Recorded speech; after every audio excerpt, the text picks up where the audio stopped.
Hey there, my name is Alex, and today I want to talk about the shed by Rubbermaid.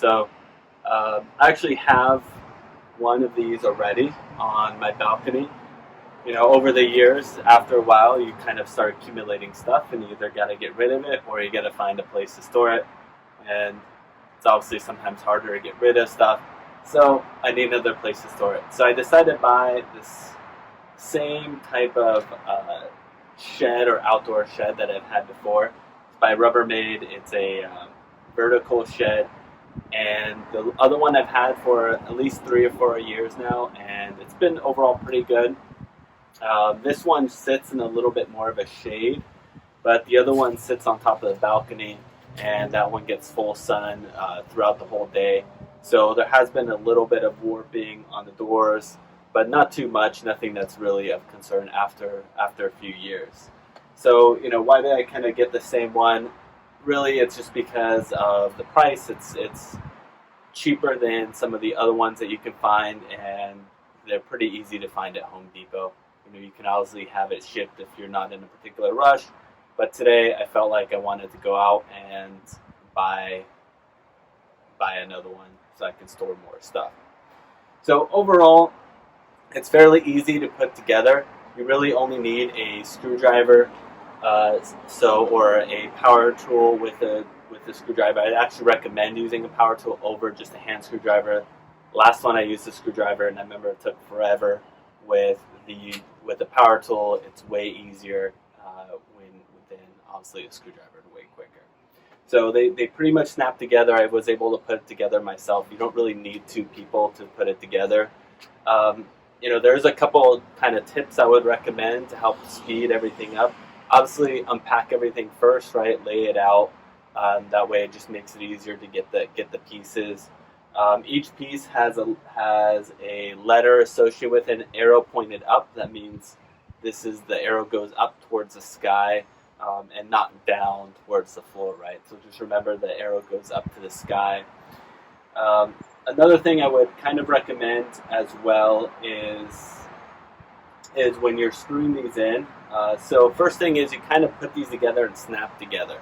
So you kind of click them in these grooves, put them together, and then once that's done, the next step is you screw a ton of screws into the floor, into the ceiling to kind of keep everything in place.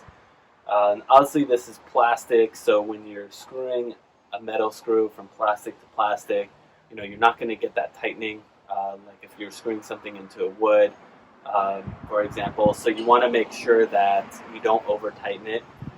Typically, especially with a power tool, it's very easy to over tighten it.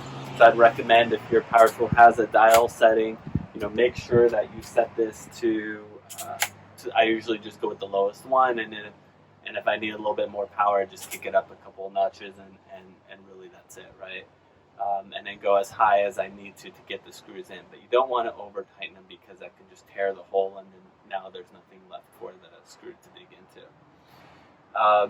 When you put this roof together, you're supposed to hold the roof and screw in the nail in the screwdrivers, which obviously if you have two people, it's much easier than when you have one person. So I did end up having a little bit of a gap here in the corners. So if you end up having a gap in the corners, I don't think that's really going to be too big of a deal. I just took some caulking and I just put it in there, right? It doesn't need to look pretty. You just take some caulking and you fill in the gaps. I actually kind of like standing in here and closing the doors, and that way I can see where the gaps are and just fill in the caulking. That way it helps keep a lot more of the bugs and critters out if you do end up having gaps. And honestly, you're probably going to have some sort of gap somewhere when you're putting it together. I had the same thing with the other one, same thing with this one, and you're probably going to run into it.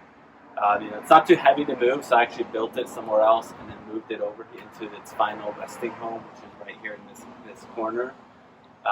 If you go to Home Depot, the box is really big, but even though the box is big, I don't think it's that heavy. I was able to put it onto a cart myself and wheel it out, put it on the top of my car roof, and tie it down and then drive home. So it is possible, but obviously if you have someone around, it's going to be much easier to put it together. So if you're looking for a storage unit, you don't really want to wait. You don't want to wait online. This was $270 for this one um, when I bought it at Home Depot, and it does the job. It's 4 feet, 4 feet 3 inches wide, and then I believe about 2 feet 9 inches in depth, and then the height, I don't know, the height's about 7 feet or so. Um, but overall, you can fit a decent amount. It's really good for boxes and containers, or if you have some outdoor gear like shovels or brooms. It doesn't come with any shelves. It doesn't come with any hanging gears. It doesn't come with any attachments. So you do get some extra screws that you can probably use some of the, get some L-shaped brackets at Home Depot, some metal brackets, and you can use those screws to screw them in some of these holes to latch them in, and then put like a wooden shelf that you can cut. So there's some basic stuff you can use with the extra screws that they give you.